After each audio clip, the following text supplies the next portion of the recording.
విషయం మీకు తెలుసా? ఇవి కూడా మన ఆరోగ్యానికి సంకేతాలే. పెదవులు ఎప్పుడూ పొడిగా పగిలిపోయినట్లుగా కనిపిస్తే మనం అవసరమైన మేరకు నీరు తీసుకోవటం లేదని అర్థం.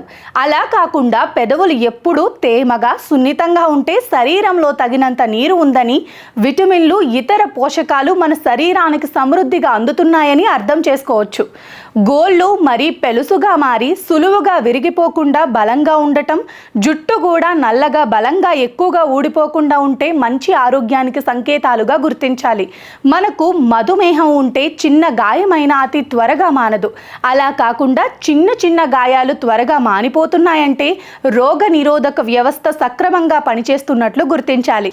అలాగే ఇన్ఫెక్షన్లకు తక్కువగా గురవ్వటం, జలుబు ఇతర ఇన్ఫెక్షన్లు వచ్చినా త్వరగా కోలుకుంటే వ్యాధి నిరోధక శక్తి మనలో బాగా ఉన్నట్లే.